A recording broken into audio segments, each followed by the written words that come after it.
Hello and welcome, everyone. Welcome to Scott Schilling Speaks. I'm your host, Scott Schilling. Going to have a great show here today. We're going to talk about resolving internal conflict. Does it get any better than that? With Masha Pavlova. Thanks for joining us here with Scott Schilling Speaks. Thank you so much for having me, Scott. Absolutely. So before we get into the actual content here from that side, you're part of the Brilliant Breakthroughs Volume 5 book and series. What got you excited about that whole project? Oh my gosh, everything. The team aspect of it, the fact that this is a collaboration, it's very, on one hand, being a first-time author, it is intimidating to write your own book, and being able to come into it from a team aspect and having the incredible co-authors be part of it, but also everything that I'm trying to build, everything that I believe in and value comes from everybody wins scenario, and that's what the book represents. That's what all of us represent.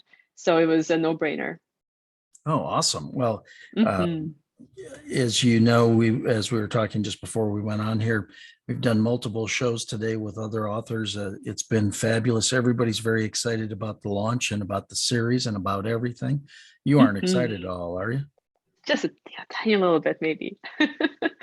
Oh my gosh. And this is your first time as an author, is right? It is. It is. Very first one. Well, you'll love it then. So you'll have a lot of fun doing it. So you wrote about the 5 steps to resolving internal conflict. Correct. Yes. Do small business do they really have internal conflict? Nah, only people who are generally alive have it, but with small business owners, that's questionable sometimes with how much work we put in, but Exactly. So the the fact is, why is this so important for the small business owner to be given some tools that could work in their behalf? Well, Scott, what I found after doing research for over 10 years in this subject is really we tend to get stuck in the cycle. We don't even realize we're in it. We realize we're in a cycle, but we misplace the cycle to something else. So what we see is a symptom that continues to come up and over again as the same problem. And we think in our minds that we are fixing it and addressing it as best as we can. And we are without the extra knowledge. And what we're actually doing is we're fixing it from the same part that's originating the problem, which keeps us coming back to the same cycle over and over again. And in business, we generally want to move forward, not come back to the same spot. Yeah, and especially as a small business owner where you're wearing many hats, chief cook and bottle washer, you're doing it all. Indeed. If you are the one analyzing you and then fixing you, does that cause some additional problems along the way? Well, not if you have the right tools and the right team around you. So, I mean, it's again Good coming back to answer. the Good answer. It was collaboration a trick piece. question. Good. Yes. No, keep going. Sorry. No, you're good. So I mean, collaboration. Nobody does it alone. Look at anybody who's successful out there. They're going to have a team behind them. They're going to have support. They're going to have mentors. They're going to have coaches. And if they tell you that they don't believe them or don't believe their success. Exactly. We heard that, earlier we were talking about all the greats, whether it be in sports or business or whatever, all had a mentor, all have a coach, all have somebody to look up to. And if they haven't walked a mile in your shoes, get a different coach, right? Mhm. Go in a different direction. So let's talk about the 5 steps for resolving internal conflict. Where do we start with all that? My guess is we first have to identify that there is some, right? Absolutely. That's the hardest thing for people to do because, we go to this space of like, I'll just solve it. And all of a sudden, before we know it, we're already halfway down the process where it's really hard to go back. So the first most important thing, like you said, is to notice it as soon as you are aware that something is going off, something is not feeling right. You hit pause. You don't do anything else. You don't react. You don't have a conversation. You don't do anything. You just pause. That's the number one biggest thing once you become aware that there's a problem. I've quoted it a couple times today that growth equals awareness plus inspired action. Many times people gain the awareness, and then they forget that next step. Just because they realize there's a different opportunity, they have to take some kind of inspired action towards that awareness for that growth to happen or for something to happen. So where do we go from here? They now have the awareness. They now recognize that there's some conflict going on and that that's not going to be their optimal situation. What's next? Well, I love that you bring up inspired action, right? Because we tend to we hear that term. I've personally, let's bring this to instead of talking conceptually, let's bring this to an example that is way too familiar to me. I'm an action girl. You give me an action, I'll run with it. I'll take it and run, right? However, when it comes to being reactive and having come from conflict, we tend to be reactive, which is not the same thing. We think it is because in that moment it feels like the right thing to do. So the very first thing you do is you pause. Once you hit pause and you realize that you're being reactive, then your tendency is to be reactive normally. What we actually want to do is we want to observe the external, right? What is actually causing the conflict? The reason we want to start there is because that is actually working with how we think. We always want to blame the external first. We want to notice that and we want to go with that. So what is it externally that's causing this conflict to happen is where we want to go next. Awesome. So now we recognize that, and what happens? And we're going to find something very interesting. We're going to have a certain inertia pulling us in a direction. We don't want to go there quite yet. Okay. We want to really be observant of what it is externally that's happening. And then we want to turn it internally, right? Because we know that the problems are never really out there, even though they seem like it, right? Because it's not what's happening outside, it's how we handle it. So the next thing to observe is what is your internal mind saying around the external problem? So let's say I've been building this program out and I'm really excited about it. And in the back of my head, I have a little bit of a doubt about it, but it's good. It's all good. I've put in the time, I've put in the effort and the energy, and I put it out there. And a client tells me that, you know what, I'm not going to pay for that. Nobody else is going to pay for that. Okay. So that's causing a little bit of a conflict, right? Because I'm like, what do you mean? Of course I'm worth what? Of course I'm worth this, right? So I'm hearing what the client is saying. I'm identifying that as the external cause. Then I'm going internally and saying, okay, so what is my internal response saying about this? And what's going to happen is we're going to observe a couple of different variations of this. It's either going to be internal blame or external blame. Either I'm going to say, you know what, that person has no idea what they're talking about. They can just go somewhere. Very lovely. Or I'm going to start going into myself and say, you know what, maybe they're right. Maybe I'm not worth it. Maybe my product is too expensive. Maybe I should drop the price. Maybe I should offer something else. Maybe I should be doing this at all. You know what? Maybe I should just go get a job instead. Maybe I'm just not cut out for this. And again, we a lot of times skip this step because it's a hard step to look at. It's a hard thing to hear and not react to. The important thing is here, we're still in pause. So we're not taking any action. We're just observing. Wonderful. Well, it sounds like a good plan to not beat ourselves up too quickly. So where do we go from there? Now that can we take it off the pause button at this point? That's where it happens. So the important thing is to understand when you take off the pause. Now we've been in awareness, to maintain that awareness and to kind of watch what happens from the sides. Be really, really curious, because most people have never taken the time to observe what is happening internally in their mind from the sidelines. So as you slowly take your finger off of pause and observe what you're being pulled into, really keep that seat from the side and take a look, because here's what's going to happen. It's going to feel like you know exactly what to do. There's going to be an action that's brewing up. And it's going to feel inspired in that moment because you're like, yeah, I know what to do. I know how to handle this. And generally that will land in one of three different categories. One of them being, I will work through this. I will power my way through this. That's my go-to. That's been my go-to always. And I would have fought for this, until I realized really what I was doing, because in my mind, that was the solution.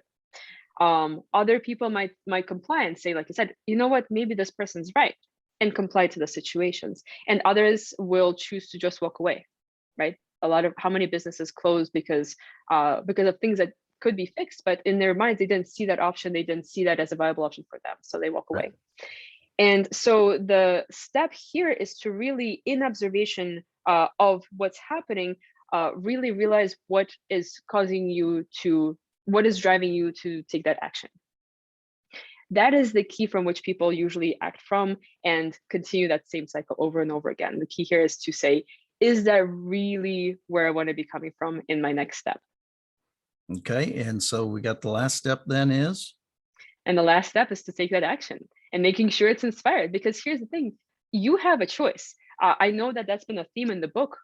Is really our job as co-authors, as our job as coaches, our job as trainers, our job as mentors is never to tell you anything that you don't already know. Generally speaking, I mean, there are skills to learn, but I can't tell you anything about you that you don't already know. Most of you are going to sit there, and most of our listeners, you might be sitting there and saying, "Okay, oh yeah, I know about that."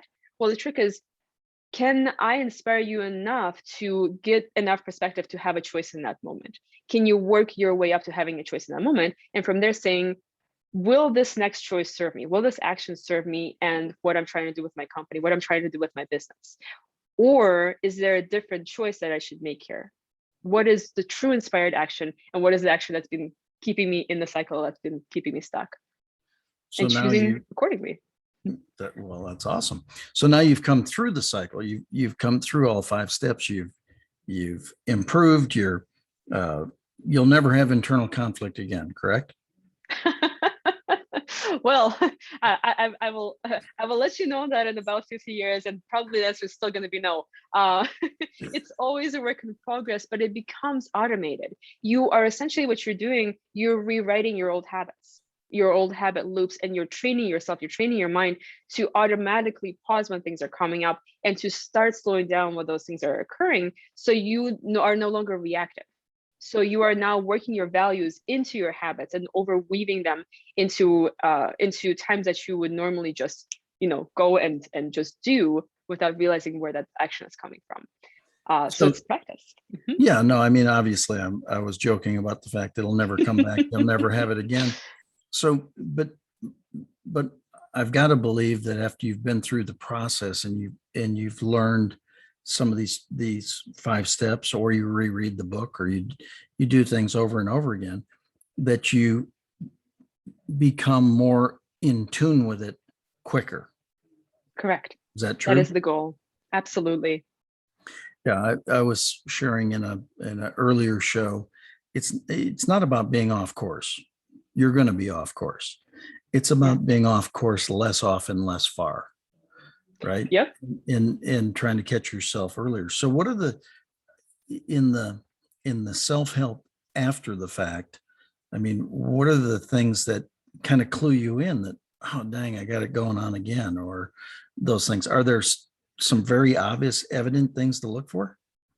Oh, absolutely. So, from a lot of the interviews I've done and the research I've done, and I'm going to say this, and it's just going to click because we've all seen it.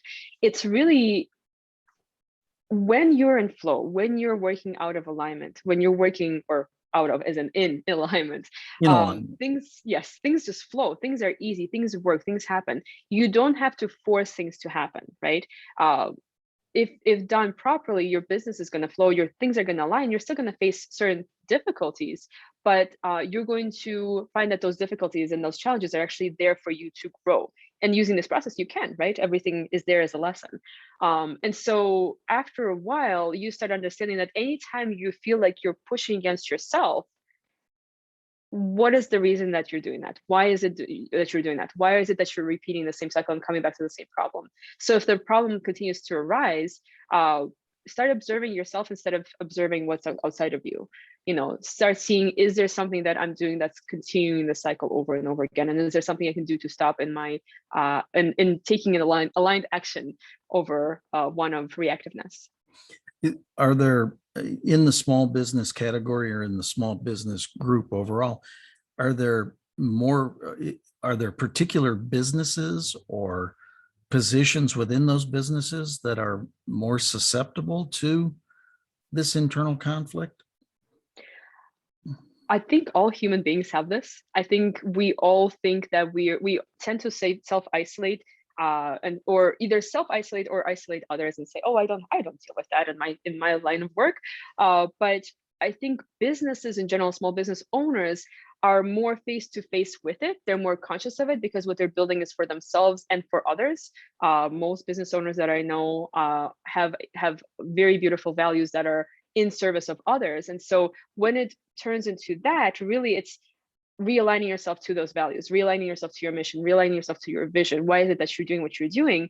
But also realizing that the mission that you chose for yourself as a small business owner, it is going to stretch you. It is going to put you in those conflict areas that are going to make you uncomfortable. And it's really about how quickly you understand that you have the complete power to shift that situation by shifting yourself. Yeah, I would think, somewhat intuitively that because of the pressures, because you may be playing so many different roles within your own business, that the small business owner, that practitioner, might be more susceptible to these things, because they're arguing them with themselves over virtually every decision in some cases. True?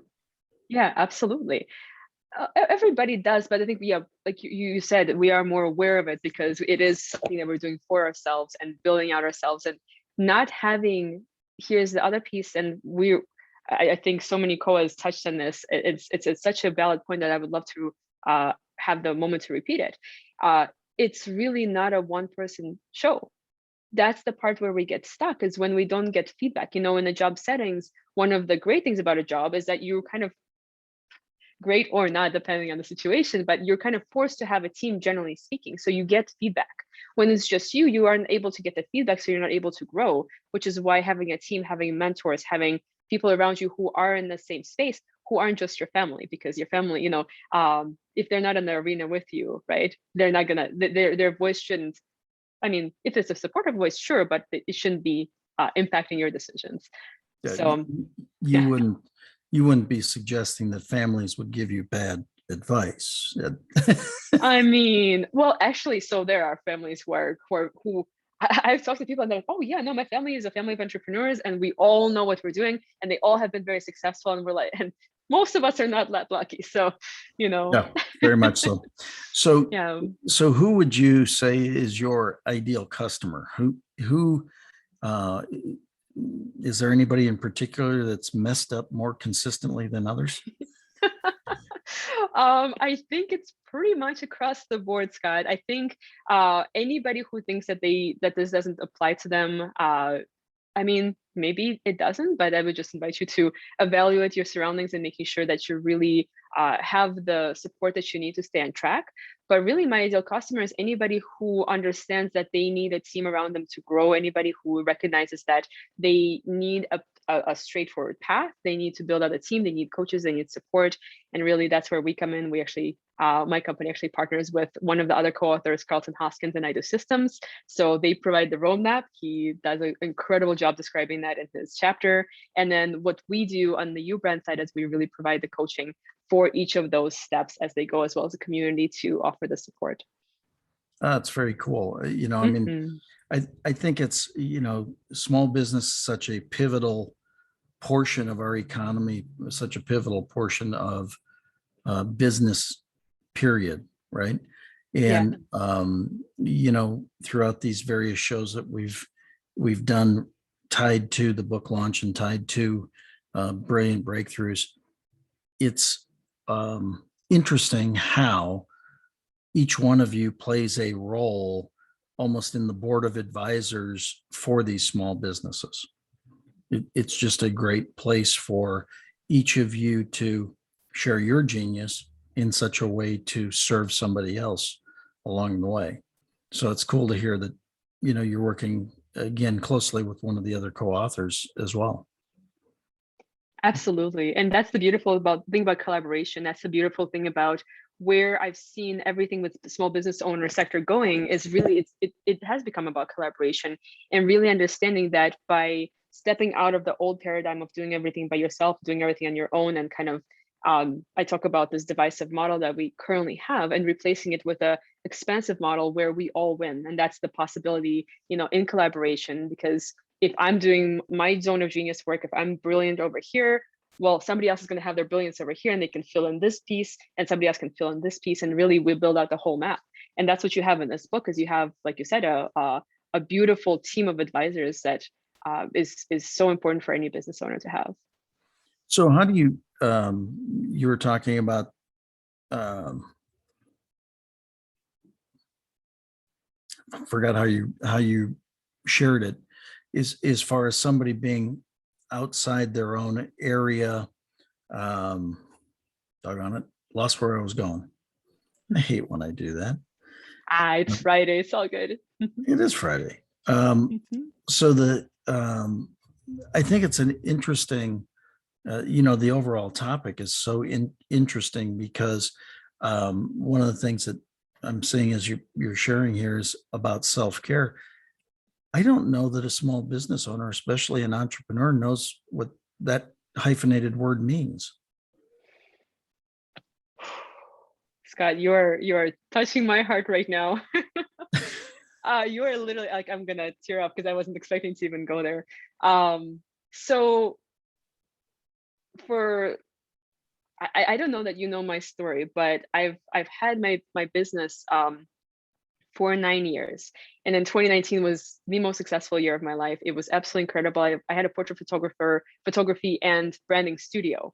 Loved what I was doing, and was, how should we put this, very enthusiastic. Didn't have any breaks, thought I was invincible. And then August came and I went into a conference. I came back ready to change the world. And 2 days later, ended up in the emergency room and couldn't walk, couldn't drive. I couldn't do this. I couldn't hold my phone in my hand. So the word self-care was absent from my life until it was forced into my life. And that's literally all I can do for 2 years. It's now been a little over 2 years.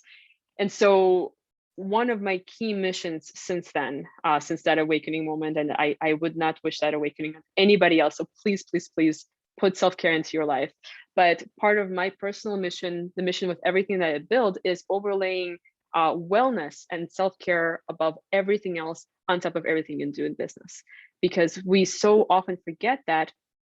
And yet without you, and we forget this so much, without you, there is no business, period. Without taking care of you, it doesn't matter who you're doing it for. If you're doing it for your family, if you're doing it for your clients, if you're doing it for the money, whatever your reasons are, if you're not taking care of you first, none of those other things matter.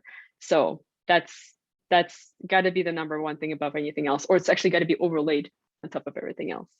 Well, I would agree with you.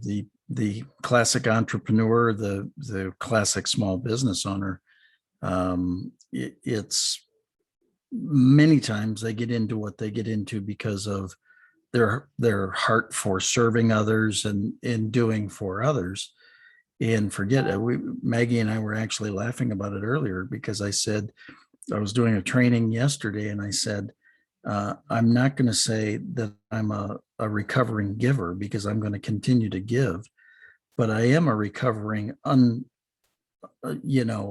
non-receiver. I've done a lot of that in my career. I've given a lot in my career and actually, kind of developed my career around that, but realize that I actually, again, the blind spot you don't see is sometimes you're not the greatest receiver if you're a pretty dang good giver, right? And so I said, I am now a recovering non receiver. So I'm ready, from that side too, because there is something very true in, we tend, because we're driven to be that entrepreneur, sometimes we're not driven to look back internally. And so I think that's what's interesting. And then coming and taking that story and your experience and putting it into helping others resolve internal conflict, I congratulate you. I think it's awesome. I think it's really, I applaud you for taking and doing that. I had a near-death experience 6 years ago and came through that, and I'm an overachiever. I lived. So, I'm Glad to have you here still then. Certainly happy about that. But but I get the feeling behind it and I love the fact that you're channeling it into your business in a different way to then be of service to others. So even though the awareness popped up, you're able to do something about it and go from there. Congratulations. That's cool. Thank you. I appreciate that. I'll love to. So how do we make sure that everybody knows how to get the book and learn about your genius? So the book is going to go live November 10th. That's our launch date.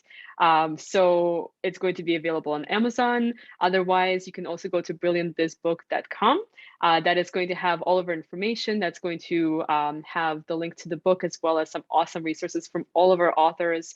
And there's also an awesome app. It's the Brilliant Biz Book app. I believe it's accessible to any devices. So definitely go check that out. And to personally connect with me, you can go to connectwithmasha.com. It's going to have all of my information as well as a calendar if you would like to connect. That's awesome. So how about it's always intriguing to me how fast time flies when we're doing these. So Mhm. how about one more piece of wisdom or guidance or whatever you want to share with our audience? Thank you, Scott. And thank you so much for having all of us in the show with all of the authors. My biggest advice would have to be go get the book because go get the book because I cannot tell you how valuable each of those pieces individually is, and the way that Maggie's brilliance has brought it all together, the way that she has organized, the entire book series for with, this is volume 5.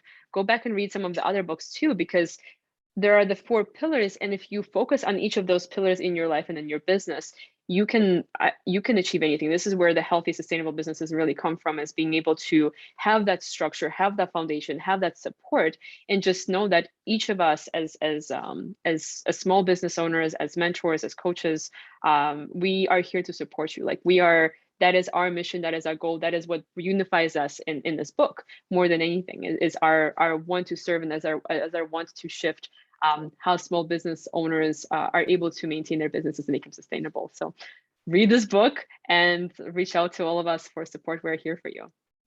Sounds awesome. Masha, thanks for joining us here on Scott Schilling Speaks. Really appreciate it. Thank you, Scott. And want to thank you for being a loyal audience here once again. We'll see you again tomorrow, exact same time. God bless.